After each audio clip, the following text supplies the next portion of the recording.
Hi ಎಲ್ರಿಗೂ ನಮಸ್ಕಾರ. Share marketing Kannada ಚಾನೆಲ್ಗೆ ನಿಮಗೆ ಸ್ವಾಗತ. ಆಲ್ರೆಡಿ 6 ಹಂತಗಳ ಮತದಾನ ಮುಗ್ದಿದೆ. 7ನೇ ಹಂತದ ಮತದಾನ ಜೂನ್ 1ಕ್ಕೆ ಇರುತ್ತೆ. ಅದಾದ್ಮೇಲೆ ಎಕ್ಸಿಟ್ ಪೋಲ್ಸ್ ಕೂಡ ಬರೋದಕ್ಕೆ ಸ್ಟಾರ್ಟ್ ಆಗುತ್ತೆ. ಜೂನ್ 4ಕ್ಕೆ ಮತ ಎಣಿಕೆ ಕೂಡ ಇರುತ್ತೆ.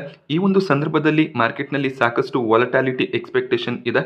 ಈ ಒಂದು ವಾಲಟಾಲಿಟಿಯ ಲಾಭವನ್ನು ಪಡ್ಕೊಂಡು ಸಾಕಷ್ಟು ಜನ ಆಪ್ಷನ್ ಟ್ರೇಡಿಂಗ್ ಅನ್ನ ಮಾಡಬೇಕು ಅನ್ನುವಂಥ ಪ್ಲಾನ್ಸ್ ಅನ್ನು ಕೂಡ ಹೊಂದಿರ್ತೀರಾ. ಸೊ ಆಲ್ರೆಡಿ ನೀವು ಆಪ್ಷನ್ ಟ್ರೇಡಿಂಗನ್ನು ಮಾಡಿದಿರ ಅಂದರೆ ಆಪ್ಷನ್ ಟ್ರೇಡಿಂಗ್ನ ಬಗ್ಗೆ ನಿಮಗೆ ಐಡಿಯಾ ಇರುತ್ತೆ. ಆಪ್ಷನ್ ಟ್ರೇಡಿಂಗ್ ಸ್ಟ್ರಾಟಜೀಸ್ಗಳು ಕೂಡ ನಿಮಗೆ ಗೊತ್ತಿರುತ್ತೆ. ಆಗ ಯಾವುದೇ ರೀತಿಯ ಹೆಚ್ಚಿನ ಒಂದು ಪ್ರಾಬ್ಲಮ್ಸ್ ಆಗೋದಿಲ್ಲ. ನಿಮಗೆ ಗೊತ್ತಿರುತ್ತೆ ಯಾವೊಂದು ಲೆವೆಲಲ್ಲಿ ಸ್ಟಾಪ್ ಲಾಸ್ಗಳನ್ನು ಮೇಂಟೈನ್ ಮಾಡಬೇಕು, ಯಾವೊಂದು ಲೆವೆಲಲ್ಲಿ ಎಕ್ಸಿಟ್ ಆಗಬೇಕು ಅಂತ.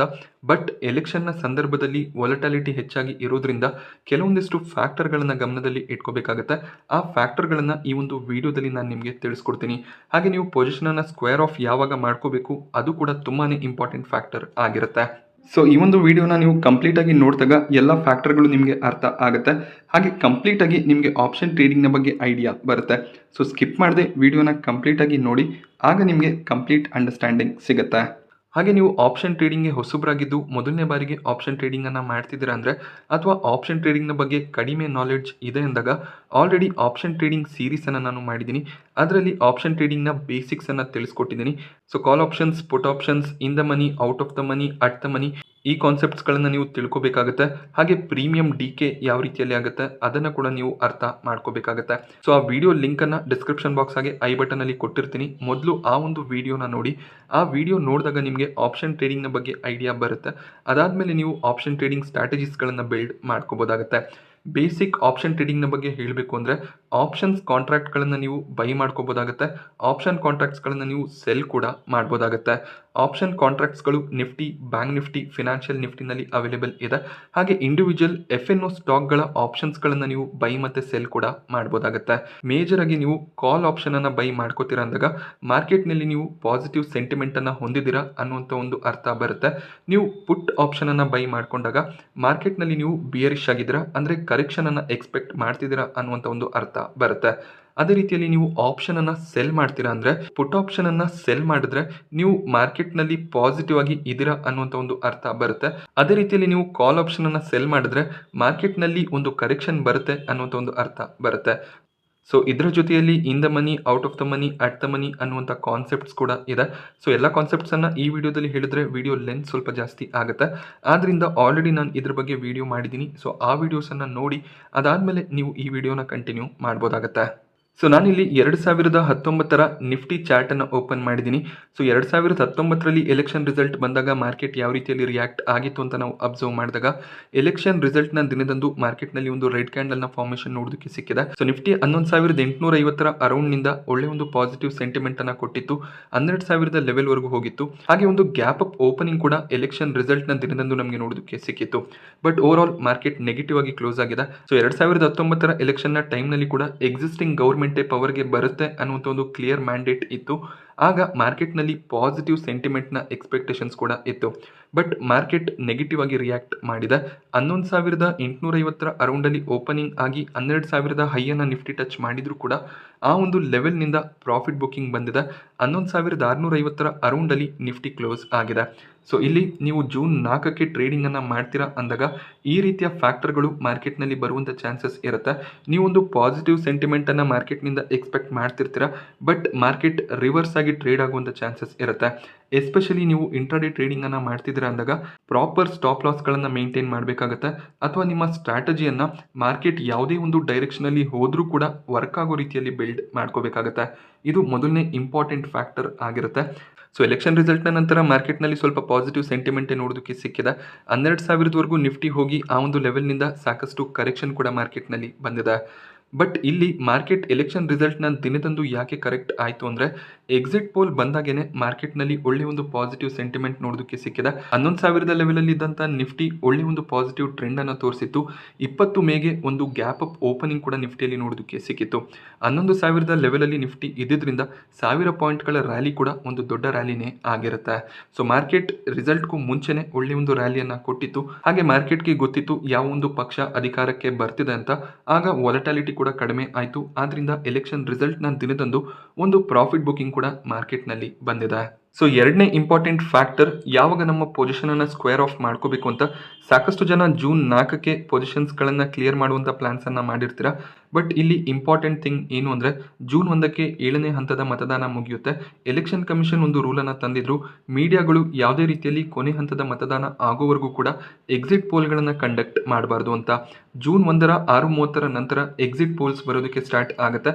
ಆ ಒಂದು ಎಕ್ಸಿಟ್ ಪೋಲ್ನಲ್ಲಿ ಯಾವ ಒಂದು ಡೈರೆಕ್ಷನ್ನಲ್ಲಿ ರಿಸಲ್ಟ್ ಬರ್ಬೋದು ಅನ್ನೋದು ಒಂದು ಕ್ಲಿಯರ್ ಪಿಕ್ಚರ್ ನೋಡೋದಕ್ಕೆ ಸಿಗುತ್ತೆ. ಎಕ್ಸಾಕ್ಟ್ ಆಗಿ ರಿಸಲ್ಟ್ ನೋಡೋದಕ್ಕೆ ಸಿಗದೆ ಹೋದ್ರೂ ಕೂಡ ಎಕ್ಸಿಟ್ ಪೋಲ್ನ ಆವರೇಜ್ನ ಬೇಸಿಸ್ ಮೇಲೆ ಒಂದು ಕ್ಲಿಯರ್ ಕ್ಯಾಲ್ಕುಲೇಷನ್ ನಮಗೆ ನೋಡೋದಕ್ಕೆ ಸಿಗುತ್ತೆ. ಆ ಒಂದು ಕ್ಯಾಲ್ಕುಲೇಷನ್ ಬೇಸಿಸ್ ಮೇಲೆ ನೆಕ್ಸ್ಟ್ ಮಾರ್ಕೆಟ್ ಓಪನ್ ಆಗೋದು ಜೂನ್ 3ಕ್ಕೆ. ಆ ಒಂದು ದಿನದಂದೇ ರಿಯಾಕ್ಷನ್ ನೋಡೋದಕ್ಕೆ ಸಿಗುತ್ತೆ.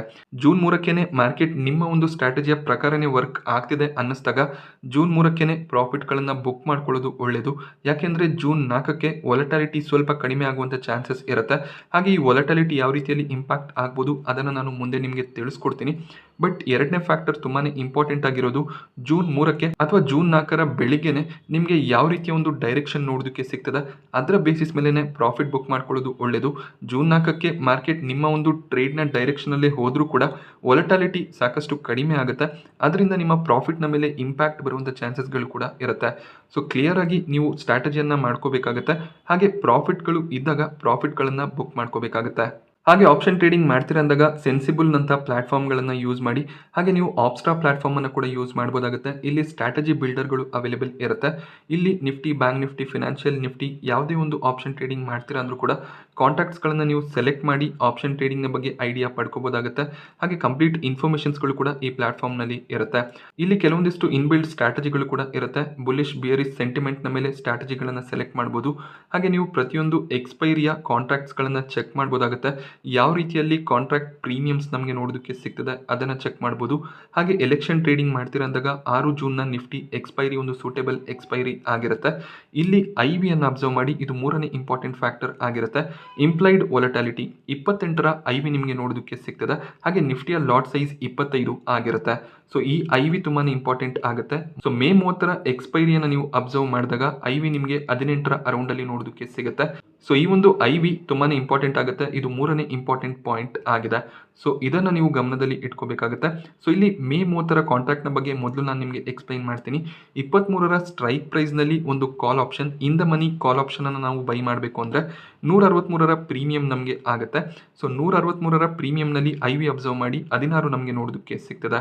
ಈ ಒಂದು ಟ್ರೇಡನ್ನು ನಾವು ತಗೋಬೇಕು ಅಂತಿದ್ರೆ ವರ್ಚುವಲಿ ಈ ಒಂದು ಪೊಸಿಷನನ್ನು ಆ್ಯಡ್ ಮಾಡಬೇಕು ಅಂತ ಇದ್ರೆ ಆ್ಯಡ್ ಪೊಸಿಷನ್ನ ಮೇಲೆ ಕ್ಲಿಕ್ ಮಾಡಿ. ಈ ಒಂದು ಟ್ರೇಡ್ ವರ್ಚುವಲ್ ಆಗಿ ಪ್ಲೇಸ್ ಆಗುತ್ತೆ. ಸೊ ಯಾವುದೇ ರೀತಿಯಲ್ಲಿ ಅಮೌಂಟ್ ನೀವು ಪೇ ಮಾಡ್ತಿಲ್ಲ, ಜಸ್ಟ್ ವರ್ಚುವಲ್ ಟ್ರೇಡ್ ಆಗಿರುತ್ತೆ. 4,000 ಟೋಟಲ್ ಅಮೌಂಟ್ ಈ ಒಂದು ಟ್ರೇಡನ್ನು ತಗೊಳ್ಳೋದಕ್ಕೆ ಬೇಕಾಗುತ್ತೆ. ಸೊ ಮೇ 30ರ ಎಕ್ಸ್ಪೈರಿ ತನಕ ಮಾರ್ಕೆಟ್ ಪಾಸಿಟಿವ್ ಆಗಿದ್ರೆ ಈ ಒಂದು ಟ್ರೇಡ್ನಿಂದ ನೀವು ಒಳ್ಳೆ ಒಂದು ಪ್ರಾಫಿಟ್ಸನ್ನು ಮಾಡ್ಬೋದಾಗುತ್ತೆ. ಅನ್ಲಿಮಿಟೆಡ್ ಪ್ರಾಫಿಟ್ಸನ್ನು ಮಾಡ್ಬೋದಾಗುತ್ತೆ. ಮಾರ್ಕೆಟ್ ಎಷ್ಟು ಮೇಲಕ್ಕೆ ಹೋಗುತ್ತೆ ಅಷ್ಟು ಪ್ರಾಫಿಟ್ಸ್ ನಿಮಗೆ ಸಿಗುತ್ತೆ. ಬಟ್ ಮಾರ್ಕೆಟ್ ಎಕ್ಸ್ಪೈರಿಗೂ ಮುಂಚೆ ಕರೆಕ್ಟ್ ಆದರೆ ನೆಗೆಟಿವ್ ಆಗಿದ್ರೆ ನೀವು ಏನು ಪ್ರೀಮಿಯಮನ್ನು ಪೇ ಮಾಡಿರ್ತೀರಾ ಅಷ್ಟು ಕೂಡ ಲಾಸ್ ಆಗುವಂಥ ಚಾನ್ಸಸ್ ಇರುತ್ತೆ. ಹಾಗೆ ನೀವು ಆಪ್ಷನ್ ಟ್ರೇಡಿಂಗನ್ನು ಮಾಡುವಾಗ ಸ್ಟಾಪ್ ಲಾಸ್ಗಳನ್ನು ಮೇಂಟೈನ್ ಮಾಡಬೇಕಾಗುತ್ತೆ. ನೀವು ಯಾವ ಒಂದು ಪ್ರೀಮಿಯಂನಲ್ಲಿ ಆಪ್ಷನನ್ನು ಬೈ ಮಾಡಿರ್ತೀರಾ ಅಥವಾ ಆಪ್ಷನ್ಸ್ಗಳನ್ನು ಸೆಲ್ ಮಾಡಿರ್ತೀರಾ ಆ ಒಂದು ಪ್ರೈಸ್ನಿಂದ ಅಟ್ಲೀಸ್ಟ್ 30% ಕೆಳಗಡೆ ನೀವು ಸ್ಟಾಪ್ ಲಾಸನ್ನು ಮೇಂಟೈನ್ ಮಾಡಬೇಕಾಗುತ್ತೆ.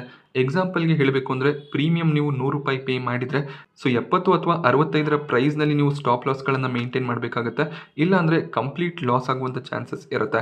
ಸೊ ಸ್ಟಾಪ್ ಲಾಸ್ಗಳನ್ನು ಕೂಡ ಸ್ಟ್ರಿಕ್ಟಾಗಿ ಮೇಂಟೈನ್ ಮಾಡ್ಕೋಬೇಕಾಗುತ್ತೆ.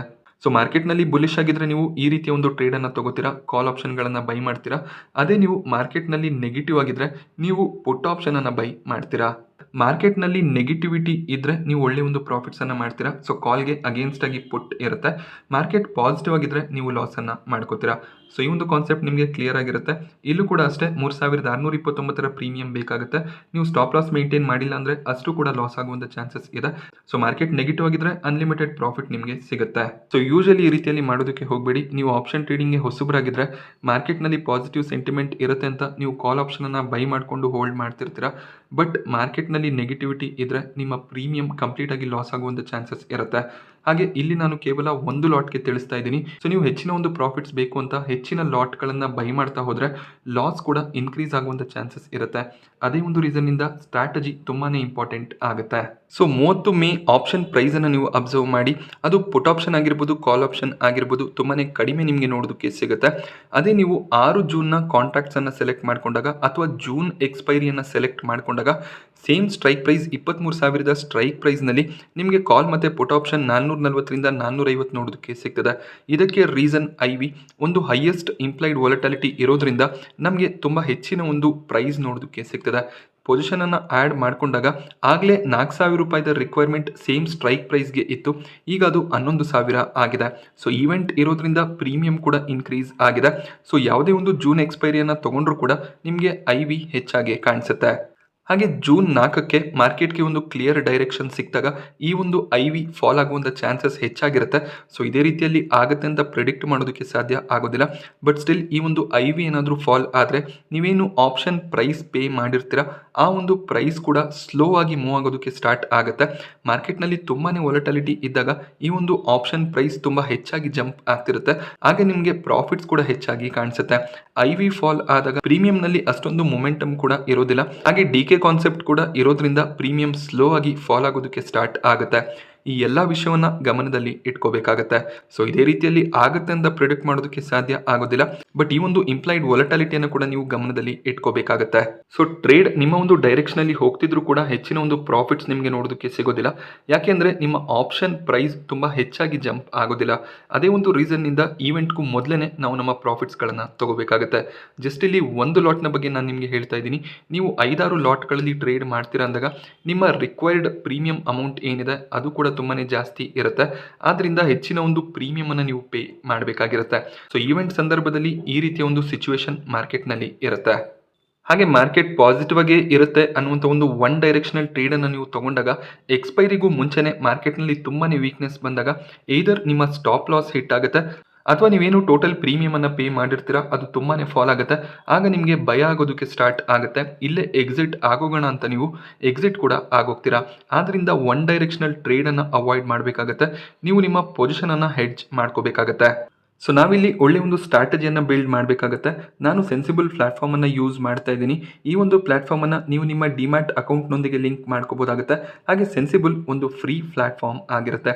ಇಲ್ಲಿ ನೀವು ಕಸ್ಟಮ್ ಸ್ಟ್ರಾಟಜಿಯನ್ನು ಬಿಲ್ಡ್ ಮಾಡ್ಬೋದು. ಆಲ್ರೆಡಿ ಅವೈಲೇಬಲ್ ಇರುವಂಥ ರೆಡಿಮೇಡ್ ಸ್ಟ್ರಾಟಜಿಗಳನ್ನು ಕೂಡ ಯೂಸ್ ಮಾಡ್ಬೋದಾಗುತ್ತೆ. ಸೊ ಬಿಯರಿಶ್, ಬುಲ್ಲಿಶ್ ಹಾಗೆ ನ್ಯೂಟ್ರಲ್ ಸ್ಟ್ರಾಟಜಿಗಳು ಅವೈಲೇಬಲ್ ಇರುತ್ತೆ. ಈ ಒಂದು ವಿಡಿಯೋದಲ್ಲಿ ಶಾರ್ಟ್ ಸ್ಟ್ರಾಡಲ್ ಸ್ಟ್ರಾಟಜಿಯನ್ನು ನಾನು ನಿಮಗೆ ಎಕ್ಸ್ಪ್ಲೈನ್ ಮಾಡ್ತೀನಿ.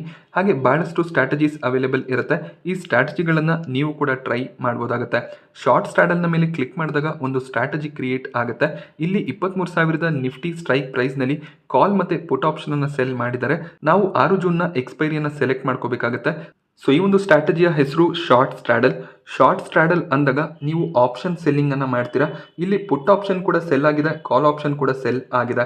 ಪುಟ್ ಆಪ್ಷನ್ ಅನ್ನು ಸೆಲ್ ಮಾಡಿದಾಗ ಮಾರ್ಕೆಟ್ನಲ್ಲಿ ಪಾಸಿಟಿವ್ ಸೆಂಟಿಮೆಂಟ್ ಇದ್ರೆ ಈ ಒಂದು ಆಪ್ಷನ್ ಕಾಂಟ್ರಾಕ್ಟ್ ಪ್ರೈಸ್ ಏನಿದೆ ಇದು ಇನ್ಕ್ರೀಸ್ ಆಗೋದಕ್ಕೆ ಸ್ಟಾರ್ಟ್ ಆಗುತ್ತೆ. ಅಕಸ್ಮಾತ್ ಮಾರ್ಕೆಟ್ನಲ್ಲಿ ಕರೆಕ್ಷನ್ ಇದ್ರೆ ಈ ಒಂದು ಪ್ರೀಮಿಯಂ ಪ್ರೈಸ್ ಇನ್ಕ್ರೀಸ್ ಆಗೋದಕ್ಕೆ ಸ್ಟಾರ್ಟ್ ಆಗುತ್ತೆ. ಸೊ ಈ ರೀತಿಯಲ್ಲಿ ಮಾರ್ಕೆಟ್ ಯಾವುದೇ ಒಂದು ಡೈರೆಕ್ಷನಲ್ಲಿ ಟ್ರೇಡ್ ಆದರೂ ಕೂಡ ನಾವು ನಮ್ಮ ಲಾಸನ್ನು ರೆಸ್ಟ್ರಿಕ್ಟ್ ಮಾಡ್ಬೋದಾಗುತ್ತೆ. ಒಂದು ಲಾಟ್ ಟ್ರೇಡಿಂಗನ್ನು ಮಾಡೋದಕ್ಕೆ ನಿಮಗೆ 86,000 ಫಂಡ್ ರಿಕ್ವೈರ್ಮೆಂಟ್ ಇರುತ್ತೆ. ಸೊ ಆಪ್ಷನ್ ಸೆಲ್ಲಿಂಗ್ನಲ್ಲಿ ಸ್ವಲ್ಪ ಫಂಡ್ ರಿಕ್ವೈರ್ಮೆಂಟ್ ಹೆಚ್ಚಾಗಿ ಕಾಣಿಸುತ್ತೆ. ಮ್ಯಾಕ್ಸಿಮಮ್ ಈ ಒಂದು ಸ್ಟ್ರಾಟಜಿಯಿಂದ 20,000ದಷ್ಟು ಪ್ರಾಫಿಟ್ನ ಎಕ್ಸ್ಪೆಕ್ಟೇಷನ್ ಇರುತ್ತೆ.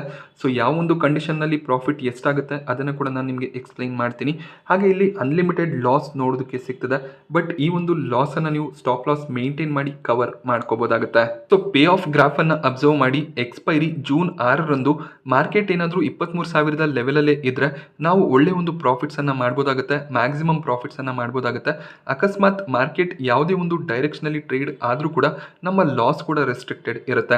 ಸೊ ನೀವಿಲ್ಲಿ ಡೇಟ್ಸ್ ಅನ್ನು ಕೂಡ ಚೇಂಜ್ ಮಾಡ್ಬೋದಾಗುತ್ತೆ. ಯಾವ ಒಂದು ದಿನದಂದು ಯಾವ ಪ್ರೈಸ್ನಲ್ಲಿ ಮಾರ್ಕೆಟ್ ಇದ್ದಾಗ ಎಷ್ಟು ಪ್ರಾಫಿಟ್ಸ್ ಆಗುತ್ತೆ ಅದನ್ನು ಕೂಡ ಇಲ್ಲಿ ಚೆಕ್ ಮಾಡ್ಕೋಬೋದಾಗುತ್ತೆ. ಸೊ ಮಾರ್ಕೆಟ್ ಏನಾದರೂ 22,200ರಿಂದ 23,700 ಲೆವೆಲಲ್ಲಿ ಟ್ರೇಡ್ ಆಗ್ತಿದ್ರೆ ಎಕ್ಸ್ಪೈರಿ ದಿನದಂದು ನೀವು ಪ್ರಾಫಿಟ್ಸ್ ಅನ್ನ ಎಕ್ಸ್ಪೆಕ್ಟ್ ಮಾಡ್ಬೋದಾಗುತ್ತೆ. ಅದೇ ಮಾರ್ಕೆಟ್ 23,000 ಲೆವೆಲಲ್ಲಿ ಜೂನ್ 6ಕ್ಕೆ ಟ್ರೇಡ್ ಆಗ್ತಿದ್ರೆ ಆಗ ನೀವು 20,000 ಪ್ರಾಫಿಟ್ಸ್ ಅನ್ನ ಎಕ್ಸ್ಪೆಕ್ಟ್ ಮಾಡ್ಬೋದಾಗುತ್ತೆ. ಈ ರೀತಿಯಲ್ಲಿ ಈ ಒಂದು ಸ್ಟ್ರಾಟಜಿ ಬಿಲ್ಡ್ ಆಗಿದೆ. ಹಾಗೆ ಈ ಒಂದು ಸ್ಟ್ರಾಟಜಿಯಲ್ಲಿ ಅಡ್ಜಸ್ಟ್ಮೆಂಟ್ ಅನ್ನು ಕೂಡ ನೀವು ಮಾಡ್ಕೋಬೇಕಾಗುತ್ತೆ. ಹಾಗೆ ನಿಮ್ಮ ಓವರ್ ಆಲ್ ಪ್ರಾಫಿಟ್ಸ್ ಯಾವ ರೀತಿಯಲ್ಲಿದೆ ಅದರ ಬೇಸಿಸ್ ಮೇಲೆ ನೀವು ಪೊಸಿಷನ್ಗಳನ್ನು ಅಡ್ಜಸ್ಟ್ ಮಾಡ್ಕೋಬೇಕು. ಎರಡು ಸೈಡಲ್ಲಿ ನೀವು ಸ್ಟಾಪ್ ಲಾಸ್ ಅನ್ನು ಮೇಂಟೈನ್ ಮಾಡ್ಕೋಬಹುದು. ಒಂದು ಸೈಡ್ನಲ್ಲಿ ಮಾರ್ಕೆಟ್ ಜಂಪ್ ಆಗೋದಕ್ಕೆ ಸ್ಟಾರ್ಟ್ ಆದಾಗ ಇನ್ನೊಂದು ಆಪ್ಷನ್ ಏನಿದೆ ಅದರ ಪ್ರೀಮಿಯಂ ಸಡನ್ ಆಗಿ ಡ್ರಾಪ್ ಆಗುತ್ತೆ. ಅಲ್ಲಿ ನೀವು ಸ್ಟಾಪ್ ಲಾಸ್ ಅನ್ನು ಮೇಂಟೈನ್ ಮಾಡ್ಬೋದು ಅಥವಾ ಅದು ಝೀರೋ ಆಗೋವರೆಗೂ ಹೋಲ್ಡ್ ಮಾಡ್ಕೋಬೋದಾಗುತ್ತೆ. ಯಾಕೆಂದ್ರೆ ಇನ್ನೊಂದು ಸೈಡ್ನಲ್ಲಿ ನಿಮ್ಮ ಪ್ರೀಮಿಯಂ ಇನ್ಕ್ರೀಸ್ ಆಗ್ತಾ ಇರುತ್ತೆ. ಈ ಒಂದು ಸ್ಟ್ರಾಟಜಿ ವೊಲಟಾಲಿಟಿ ಹೆಚ್ಚಾಗಿದ್ದಾಗ ವರ್ಕ್ ಆಗುತ್ತೆ. ಇದರಿಂದ ನೀವು ಸ್ವಲ್ಪ ಲಾಸ್ ಅನ್ನ ಕಡಿಮೆ ಮಾಡ್ಬೋದು. ಹಾಗೆ ಒಂದು ಪ್ರಾಫಿಟ್ನ ಎಕ್ಸ್ಪೆಕ್ಟೇಷನ್ ಅನ್ನು ಕೂಡ ಇಡ್ಬೋದಾಗುತ್ತೆ. ಎಕ್ಸ್ಪೀರಿಯನ್ಸ್ ಇದ್ರೆ ಅಡ್ಜಸ್ಟ್ಮೆಂಟ್ಗಳನ್ನು ಈಸಿಯಾಗಿ ಮಾಡ್ಬೋದಾಗುತ್ತೆ. ನೀವು ಮೊದಲನೇ ಬಾರಿಗೆ ಆಪ್ಷನ್ ಟ್ರೇಡಿಂಗ್ ಅನ್ನ ಮಾಡ್ತಿದ್ರೆ ಅಂದ್ರೆ ಯಾವುದೇ ಒಂದು ಆಪ್ಷನ್ ಟ್ರೇಡಿಂಗ್ ಪ್ಲಾಟ್ಫಾರ್ಮ್ ನಲ್ಲಿ ವರ್ಚುವಲ್ ಟ್ರೇಡ್ ಅನ್ನ ನೀವು ಮಾಡಬಹುದಾಗುತ್ತೆ. ವರ್ಚುವಲ್ ಟ್ರೇಡ್ ಅಂದಾಗ ನೀವು ಅಮೌಂಟ್ ಅನ್ನ ಸ್ಪೆಂಡ್ ಮಾಡೋದಿಲ್ಲ, ಜಸ್ಟ್ ಪ್ರಾಕ್ಟೀಸ್ ಮಾಡ್ತೀರಾ. ಪ್ರಾಕ್ಟೀಸ್ ಮಾಡಿ ಸ್ಟ್ರಾಟಜಿಗಳನ್ನ ಕಲ್ತ್ಕೋತೀರಾ. ಆ ರೀತಿಯಲ್ಲಿ ನೀವು ವರ್ಚುವಲ್ ಟ್ರೇಡ್ ಅನ್ನ ತಗೋಬಹುದಾಗುತ್ತೆ. ಆ್ಯಡ್ ಟು ವರ್ಚುವಲ್ ಅಥವಾ ಆ್ಯಡ್ ಟು ಡ್ರಾಫ್ಟ್ ಪೋರ್ಟ್ಫೋಲಿಯೋ ಇರುತ್ತೆ. ಇಲ್ಲಿ ನೀವು ಒಂದು ಹೊಸ ಸ್ಟ್ರಾಟಜಿಯನ್ನು ಕ್ರಿಯೇಟ್ ಮಾಡ್ಕೋಬೇಕು. ಮೊದಲು ಪೋರ್ಟ್ಫೋಲಿಯೋನ ಕ್ರಿಯೇಟ್ ಮಾಡ್ಕೊಳ್ಳಿ. ಒಂದು ಹೆಸರನ್ನು ಕೊಟ್ಟು ಪೋರ್ಟ್ಫೋಲಿಯೋ ಕ್ರಿಯೇಟ್ ಮಾಡಬೇಕಾಗತ್ತೆ. ಅದಾದಮೇಲೆ ಒಂದು ಸ್ಟ್ರಾಟಜಿಯನ್ನು ಕ್ರಿಯೇಟ್ ಮಾಡ್ಕೋಬೇಕಾಗತ್ತೆ. ಆ ಸ್ಟ್ರಾಟಜಿಗೆ ಒಂದು ನೇಮನ್ನು ಕೊಡಿ. ಮೈ ಸ್ಟ್ರಾಟಜಿ ಅಂತ ನಾನಿಲ್ಲಿ ನೇಮ್ ಕೊಡ್ತಾ ಇದ್ದೀನಿ. ಅದಾದಮೇಲೆ ಕ್ರಿಯೇಟ್ನ ಮೇಲೆ ಕ್ಲಿಕ್ ಮಾಡಿ ನೀವು ಆಲ್ರೆಡಿ ಏನು ಸ್ಟ್ರಾಟಜಿ ಇಂಪ್ಲಿಮೆಂಟ್ ಮಾಡಿದ್ದೀರಾ ಆ ಒಂದು ಸ್ಟ್ರಾಟಜಿಯನ್ನು ನಿಮ್ಮ ವರ್ಚುವಲ್ ಪೋರ್ಟ್ಫೋಲಿಯೋಗೆ ಆ್ಯಡ್ ಮಾಡ್ಕೋಬೋದಾಗತ್ತೆ. ವರ್ಚುವಲ್ ಪೋರ್ಟ್ಫೋಲಿಯೋ ಆಲ್ರೆಡಿ ನಾನು ಹೇಳಿದೆ, ಯಾವುದೇ ರೀತಿಯ ಅಮೌಂಟನ್ನು ನೀವು ಇಲ್ಲಿ ಸ್ಪೆಂಡ್ ಮಾಡೋದಿಲ್ಲ, ಜಸ್ಟ್ ಪ್ರಾಕ್ಟೀಸ್ ಮಾಡ್ತಿರ್ತೀರಾ. ಅನಲೈಸ್ನ ಮೇಲೆ ಕ್ಲಿಕ್ ಮಾಡಿದಾಗ ಮಾರ್ಕೆಟ್ ಟ್ರೇಡಿಂಗ್ನ ಟೈಮ್ನಲ್ಲಿ ನಿಮ್ಮ ಒಂದು ಸ್ಟ್ರಾಟಜಿ ಯಾವ ರೀತಿಯಲ್ಲಿ ವರ್ಕ್ ಆಗ್ತಿದೆ ಅದನ್ನು ನೀವು ಚೆಕ್ ಮಾಡ್ಬೋದಾಗುತ್ತೆ. ಅಕಸ್ಮಾತ್ ಈ ಒಂದು ಆಪ್ಷನ್ನ ನೀವು ಏನಾದರೂ ಟ್ರೇಡ್ ಮಾಡಿದಿದ್ರೆ ಯಾವ ರೀತಿಯಲ್ಲಿ ಪ್ರಾಫಿಟ್ಸ್ ಲಾಸ್ ಆಗ್ತಿತ್ತು ಅದನ್ನು ಚೆಕ್ ಮಾಡ್ಕೋಬೋದಾಗುತ್ತೆ. ಇಲ್ಲಿ ನಿಮಗೆ ಮಾರ್ಕೆಟ್ನಲ್ಲಿ ಲೈವ್ ಟ್ರೇಡಿಂಗ್ ಮಾಡಿದಾಗ ಯಾವ ರೀತಿಯ ಪ್ರಾಫಿಟ್ ಲಾಸ್ ನೋಡೋದಕ್ಕೆ ಸಿಗುತ್ತೆ ಅದೇ ರೀತಿಯ ಪ್ರಾಫಿಟ್ ಮತ್ತು ಲಾಸ್ ನೋಡೋದಕ್ಕೆ ಸಿಗ್ತಿರುತ್ತೆ. ಈ ರೀತಿಯ ಒಂದು ಸ್ಟ್ರಾಟಜಿಯನ್ನು ಬಿಲ್ಡ್ ಮಾಡಿಕೊಂಡು ವರ್ಚುವಲ್ ಆಗಿ ನೀವು ಮೊದಲು ಪ್ರಾಕ್ಟೀಸ್ ಮಾಡ್ಬೋದಾಗುತ್ತೆ. ಅದಾದಮೇಲೆ ನಿಮಗೆ ಐಡಿಯಾ ಬಂದರೆ ಒರಿಜಿನಲ್ ಟ್ರೇಡನ್ನು ಕೂಡ ನೀವು ಪ್ಲೇಸ್ ಮಾಡ್ಬೋದು. ನಿಮಗೆ ಒಳ್ಳೆ ಒಂದು ಪ್ರಾಫಿಟ್ ಇದ್ದಾಗ ಎಕ್ಸಿಟ್ ಮಾಡಿ ಪೊಸಿಷನ್ ಅನ್ನು ನೀವು ಸ್ಕ್ವೇರ್ ಆಫ್ ಮಾಡ್ಕೋಬೋದಾಗುತ್ತೆ. ಜಸ್ಟ್ ಎಕ್ಸಿಟ್ನ ಮೇಲೆ ಕ್ಲಿಕ್ ಮಾಡಿ ಪೊಸಿಷನ್ ಅನ್ನು ನೀವು ಎಕ್ಸಿಟ್ ಮಾಡ್ಬೋದಾಗುತ್ತೆ. ಈ ರೀತಿಯಲ್ಲಿ ಪ್ರಾಕ್ಟೀಸ್ ಮಾಡ್ಕೋಬಹುದು. ಪ್ರಾಕ್ಟೀಸ್ ಮಾಡಿ ಅದಾದಮೇಲೆ ನೀವು ಸ್ಟ್ರಾಟಜಿಗಳನ್ನು ಇಂಪ್ಲಿಮೆಂಟ್ ಮಾಡ್ಬೋದಾಗುತ್ತೆ. ಇನ್ನೊಂದು ಕಸ್ಟಮ್ ಸ್ಟ್ರಾಟಜಿಯನ್ನು ಕೂಡ ನಾನು ನಿಮಗೆ ಹೇಳ್ತೀನಿ. Build new custom strategy option ಏನಿದೆ ಇಲ್ಲಿ ನೀವು ಕಸ್ಟಮ್ ಸ್ಟ್ರಾಟಜಿಯನ್ನು ಬಿಲ್ಡ್ ಮಾಡ್ಬೋದು. 23,000 ಸ್ಟ್ರೈಕನ್ನೇ ತಗೋತೀನಿ, ಬಟ್ ಇಲ್ಲಿ ನಾನು 13 ಜೂನ್ನ ಎಕ್ಸ್ಪೈರಿಯನ್ನು ಸೆಲೆಕ್ಟ್ ಮಾಡ್ತಿದ್ದೀನಿ. ಅದನ್ನು ಕೂಡ ಎಕ್ಸ್ಪ್ಲೈನ್ ಮಾಡ್ತೀನಿ. 23,000 ಸ್ಟ್ರೈಕ್ ಪ್ರೈಸ್ನಲ್ಲಿ 411 ಪ್ರೀಮಿಯಂ ನೋಡೋದಕ್ಕೆ ಸಿಗ್ತದೆ. ಪುಟ್ಟನ್ನು ಬೈ ಮಾಡ್ಕೋತಾ ಇದ್ದೀನಿ. ಪುಟ್ಟನ್ನು ಬೈ ಮಾಡ್ಕೋತೀವಿ ಅಂದಾಗ ನಾವು ಮಾರ್ಕೆಟ್ನಲ್ಲಿ ನೆಗೆಟಿವ್ ಸೆಂಟಿಮೆಂಟನ್ನು ಹೊಂದಿರ್ತೀವಿ. ಮಾರ್ಕೆಟ್ ಫಾಲ್ ಆದರೆ ಮಾತ್ರ ಪ್ರಾಫಿಟ್ ಆಗುತ್ತೆ. ಹಾಗೆ 6 ಜೂನ್ನ ಒಂದು ಪುಟ್ಟನ್ನು ನಾನು ಇಲ್ಲಿ ಸೆಲ್ ಮಾಡ್ತೀನಿ. ಪುಟ್ ಸೆಲ್ ಮಾಡಿದಾಗ ನಾವು ಪಾಸಿಟಿವ್ ಸೆಂಟಿಮೆಂಟನ್ನು ಹೊಂದಿರ್ತೀವಿ. ಇಲ್ಲಿ 411 ಪ್ರೀಮಿಯಂ ಅನ್ನು ತೊಗೊಂಡಿದ್ವಿ. 383 ಪ್ರೀಮಿಯಂ 411ಕ್ಕೆ ಹತ್ತತ್ರ ಇದೆ. ಆದ್ದರಿಂದ 23,050 ಸ್ಟ್ರೈಕ್ ಪ್ರೈಸ್ನ ಒಂದು ಪುಟ್ಟನ್ನು ಇಲ್ಲಿ ಸೆಲ್ ಮಾಡ್ತಾ ಇದ್ದೀವಿ. ಈಗ ನೀವು ಅಬ್ಸರ್ವ್ ಮಾಡಿ ನಾವೊಂದು ಸ್ಟ್ರಾಡಲ್ನ ರೀತಿಯ ಆಕಾರವನ್ನು ಕ್ರಿಯೇಟ್ ಮಾಡಿದ್ದೀವಿ. ಈ ರೀತಿಯ ಸ್ಟ್ರಾಟಜಿಗಳನ್ನು ಕೂಡ ಬಿಲ್ಡ್ ಮಾಡ್ಬೋದಾಗುತ್ತೆ. ಇದು ಕ್ಯಾಲೆಂಡರ್ ಸ್ಪ್ರೆಡ್ ಸ್ಟ್ರಾಟಜಿ ಆಗಿರುತ್ತೆ. ಇಲ್ಲೂ ಕೂಡ ನಿಮಗೆ ಸೇಫ್ಟಿ ಇರುತ್ತೆ. ಇಲ್ಲಿ ಪುಟ್ ಆಪ್ಷನ್ ಅನ್ನು ಬೈ ಮಾಡ್ಕೊಂಡಾಗ ನಾವು ಮಾರ್ಕೆಟ್ನಲ್ಲಿ ನೆಗೆಟಿವ್ ಸೆಂಟಿಮೆಂಟ್ ಅನ್ನು ಹೊಂದಿರ್ತೀವಿ. ಅದೇ ರೀತಿಯಲ್ಲಿ ಪುಟ್ ಆಪ್ಷನ್ ಅನ್ನು ಸೆಲ್ ಮಾಡಿದಾಗ ಏನಾಗುತ್ತೆ ಅಂದ್ರೆ ಅಕಸ್ಮಾತ್ ಏನಾದರೂ ಮಾರ್ಕೆಟ್ ಪಾಸಿಟಿವ್ ಆದರೂ ಕೂಡ ನಮ್ಮ ಒಂದು ಪೊಸಿಷನ್ ಕವರ್ ಆಗಿರುತ್ತೆ. ಈ ಒಂದು ಸ್ಟ್ರಾಟಜಿಯನ್ನು ಇಂಪ್ಲಿಮೆಂಟ್ ಮಾಡೋದಕ್ಕೆ ನಿಮಗೆ 30,000 ಫಂಡ್ ಬೇಕಾಗುತ್ತೆ. ಜಸ್ಟ್ ಒಂದು ಲಾಟ್ಗೆ ನಾನು ಹೇಳ್ತಾ ಇದ್ದೀನಿ. ಲಾಟ್ ಹೆಚ್ಚು ಮಾಡ್ತೀರಾ ಅಂದರೆ ಹೆಚ್ಚಿನ ಒಂದು ಫಂಡ್ನ ರಿಕ್ವೈರ್ಮೆಂಟ್ ಕೂಡ ಇರುತ್ತೆ. ಈ ರೀತಿಯಲ್ಲಿ ಕೂಡ ಸ್ಟ್ರಾಟಜಿಗಳನ್ನು ಬಿಲ್ಡ್ ಮಾಡ್ಕೋಬಹುದು. ಇದೇ ಒಂದು ಸ್ಟ್ರಾಟಜಿಯನ್ನು ಯೂಸ್ ಮಾಡಿ ಅಂತ ನಾನಿಲ್ಲಿ ಹೇಳ್ತಾ ಇಲ್ಲ. ಈ ರೀತಿಯಲ್ಲಿ ಎರಡೂ ಸೈಡ್ನಲ್ಲಿ ಕವರ್ ಆಗುವಂಥ ಸ್ಟ್ರಾಟಜಿಗಳನ್ನು ಬಿಲ್ಡ್ ಮಾಡ್ಕೊಂಡಾಗ ಪ್ರಾಫಿಟ್ ಸ್ವಲ್ಪ ಕಡಿಮೆ ಅನ್ನಿಸ್ಬೋದು, ಬಟ್ ಸ್ಟಿಲ್ ನೀವು ಲಾಸನ್ನು ರೆಸ್ಟ್ರಿಕ್ಟ್ ಮಾಡ್ತೀರಾ. ಮೊದಲನೇ ಬಾರಿಗೆ ನೀವು ಆಪ್ಷನ್ ಟ್ರೇಡಿಂಗನ್ನು ಮಾಡ್ತಿದ್ರೆ ಈ ರೀತಿಯ ಸ್ಟ್ರಾಟಜಿಗಳಿಂದ ನೀವು ಆಪ್ಷನ್ ಟ್ರೇಡಿಂಗನ್ನು ಕಲಿಬೋದಾಗುತ್ತೆ. ಎಲೆಕ್ಷನ್ ಈವೆಂಟ್ ಅಷ್ಟೇ ಅಲ್ಲದೆ ಮುಂದೆ ನೀವು ಆಪ್ಷನ್ ಟ್ರೇಡಿಂಗನ್ನು ಮಾಡಬೇಕು ಅಂತ ಇದ್ರೂ ಕೂಡ ಈ ಸ್ಟ್ರಾಟಜಿಗಳು ನಿಮಗೆ ಹೆಲ್ಪ್ ಆಗುತ್ತೆ. ಈ ಸ್ಟ್ರಾಟಜಿಗಳನ್ನು ಬಳಸ್ಕೊಂಡು ಒಳ್ಳೆಯ ಒಂದು ಪ್ರಾಫಿಟ್ಸನ್ನು ನೀವು ಮಾರ್ಕೆಟ್ನಲ್ಲಿ ಮಾಡ್ತೀರಾ. ಈವೆಂಟ್ಗಳ ಸಂದರ್ಭದಲ್ಲಿ ನಾವು ಮಾರ್ಕೆಟ್ನಿಂದ ದುಡ್ಡು ಮಾಡಬೇಕು ಅಂತ ಇರ್ತೀವಿ, ಬಟ್ ದುಡ್ಡನ್ನು ಕಳ್ಕೊಳ್ಳದೆ ಇರೋದು ಕೂಡ ಅಷ್ಟೇ ಇಂಪಾರ್ಟೆಂಟ್ ಆಗಿರುತ್ತೆ. ಆದ್ದರಿಂದ ಕೇರ್ಫುಲ್ ಆಗಿ ನಿಮ್ಮ ಡೆಸಿಷನ್ಸ್ಗಳನ್ನು ತಗೋಬೇಕಾಗತ್ತೆ. ರೀಸೆಂಟಾಗಿ ಒಂದು ಪೋಲನ್ನು ಮಾಡಿದಾಗ ಚುನಾವಣೆ ಫಲಿತಾಂಶದ ವಾರದಲ್ಲಿ ಆಪ್ಷನ್ ಟ್ರೇಡಿಂಗನ್ನು ಮಾಡ್ತೀರಾ ಅಂತ 32% ಜನ ಹೌದು ಅಂತ ಹೇಳಿದ್ದೀರಾ. ನೀವು ಆಲ್ರೆಡಿ ಆಪ್ಷನ್ ಟ್ರೇಡಿಂಗನ್ನು ಮಾಡಿದರೆ ನಿಮಗೆ ಎಕ್ಸ್ಪೀರಿಯನ್ಸ್ ಇದ್ದರೆ ಖಂಡಿತವಾಗ್ಲೂ ನೀವು ಆಪ್ಷನ್ ಟ್ರೇಡಿಂಗನ್ನು ಮಾಡ್ಬೋದಾಗುತ್ತೆ. 46% ಜನ ಇಲ್ಲ ಅಂತ ಕೂಡ ಹೇಳಿದ್ದೀರಾ. ಹಾಗೆ 22% ಜನ ಅದ್ರ ಬಗ್ಗೆ ಮಾಹಿತಿ ಇಲ್ಲ ಅಂತ ಕೂಡ ಹೇಳಿದ್ರಿ. ಮೇ ಬಿ ಮಾಹಿತಿ ಸಿಕ್ಕಿದ್ರೆ ನೀವು ಆಪ್ಷನ್ ಟ್ರೇಡಿಂಗನ್ನು ಮಾಡುವಂಥ ಚಾನ್ಸಸ್ ಇರುತ್ತೆ. ಬಟ್ ನೀವು ಆಪ್ಷನ್ ಟ್ರೇಡಿಂಗನ್ನು ಮಾಡೋದಕ್ಕೂ ಮುಂಚೆ ವರ್ಚುವಲ್ ಆಗಿ ಆಪ್ಷನ್ ಟ್ರೇಡಿಂಗನ್ನು ಮಾಡಿ ನಿಮಗೆ ಅದರ ಬಗ್ಗೆ ಐಡಿಯಾ ಸಿಕ್ಕಿದ ಮೇಲೆ ಆಮೇಲೆ ನೀವು ಲೈವ್ ಮಾರ್ಕೆಟ್ನಲ್ಲಿ ಟ್ರೇಡಿಂಗನ್ನು ಮಾಡ್ಬೋದಾಗುತ್ತೆ. ಸೊ ಆಪ್ಷನ್ ಟ್ರೇಡಿಂಗನ್ನು ಮಾಡೋದಕ್ಕೂ ಮುಂಚೆ ಆಪ್ಷನ್ ಟ್ರೇಡಿಂಗ್ನ ಬೇಸಿಕ್ಸ್ಗಳನ್ನು ನೀವು ಖಂಡಿತವಾಗ್ಲೂ ತಿಳ್ಕೊಂಡಿರಬೇಕಾಗುತ್ತೆ. ಹಾಗೆ ವರ್ಚುವಲಿ ಟ್ರೇಡ್ ಮಾಡಿ ಯಾವ ರೀತಿಯಲ್ಲಿ ಪೊಸಿಷನ್ಸ್ಗಳು ಸ್ಕ್ವೇರ್ ಆಫ್ ಆಗುತ್ತೆ, ಯಾವ ರೀತಿಯಲ್ಲಿ ಪ್ರೀಮಿಯಮ್ಗಳು ಫಾಲ್ ಆಗುತ್ತೆ, ಡಿ.ಕೆ ಕಾನ್ಸೆಪ್ಟ್ ಯಾವ ರೀತಿಯಲ್ಲಿ ವರ್ಕ್ ಆಗುತ್ತೆ ಅದೆಲ್ಲವನ್ನು ಕೂಡ ತಿಳ್ಕೊಬೇಕಾಗುತ್ತೆ. ಸೊ ಅದೆಲ್ಲ ತಿಳ್ಕೊಂಡ್ಮೇಲೆ ನೀವು ಟ್ರೇಡಿಂಗನ್ನು ಮಾಡ್ಬೋದಾಗುತ್ತೆ. ಸೊ ಜಸ್ಟ್ ಎಲೆಕ್ಷನ್ ವೀಕ್ನಲ್ಲಿ ಆಪ್ಷನ್ ಟ್ರೇಡಿಂಗ್ ಮಾಡಬೇಕು ಅಂತ ಅರ್ಜೆಂಟ್ನಲ್ಲಿ ಟ್ರೇಡಿಂಗನ್ನು ಮಾಡೋದಕ್ಕೆ ಹೋಗಬೇಡಿ, ಆಗ ಲಾಸ್ ಆಗುವಂಥ ಚಾನ್ಸಸ್ಗಳು ಕೂಡ ಇರುತ್ತೆ. ಸೊ ಸ್ಟ್ರಾಟಜಿಗಳನ್ನು ನೋಡ್ಕೊಳ್ಳಿ, ಸ್ಟ್ರಾಟಜಿಗಳನ್ನು ಬಿಲ್ಡ್ ಮಾಡಿಕೊಂಡು ಟ್ರೇಡಿಂಗನ್ನು ಮಾಡಿ. ಸೊ ಆಪ್ಷನ್ ಟ್ರೇಡಿಂಗ್ ಮಾಡಲೇಬೇಡಿ ಅಂತ ನಾನು ಇಲ್ಲಿ ಹೇಳ್ತಾ ಇಲ್ಲ, ಆಪ್ಷನ್ ಟ್ರೇಡಿಂಗ್ನ ಬಗ್ಗೆ ತಿಳ್ಕೊಂಡು ಟ್ರೇಡಿಂಗನ್ನು ಮಾಡಿ, ಆಗ ನೀವು ಪ್ರಾಫಿಟ್ಸನ್ನು ಮಾಡ್ಬೋದಾಗುತ್ತೆ. ಹೋಪ್ಫುಲಿ ಈ ಒಂದು ವಿಡಿಯೋ ನಿಮಗೆ ಹೆಲ್ಪ್ಫುಲ್ ಆಗಿರುತ್ತೆ. ಸೊ ವಿಡಿಯೋ ಇಷ್ಟ ಆದರೆ ವಿಡಿಯೋನ ಲೈಕ್ ಮಾಡಿ. ಇದೇ ರೀತಿಯ ಮಾರ್ಕೆಟ್ ಇನ್ಫಾರ್ಮೇಷನ್ಸ್ಗಳಿಗೋಸ್ಕರ ಚಾನಲ್ನ ಸಬ್ಸ್ಕ್ರೈಬ್ ಮಾಡ್ಕೊಳ್ಳಿ. Thank you friends.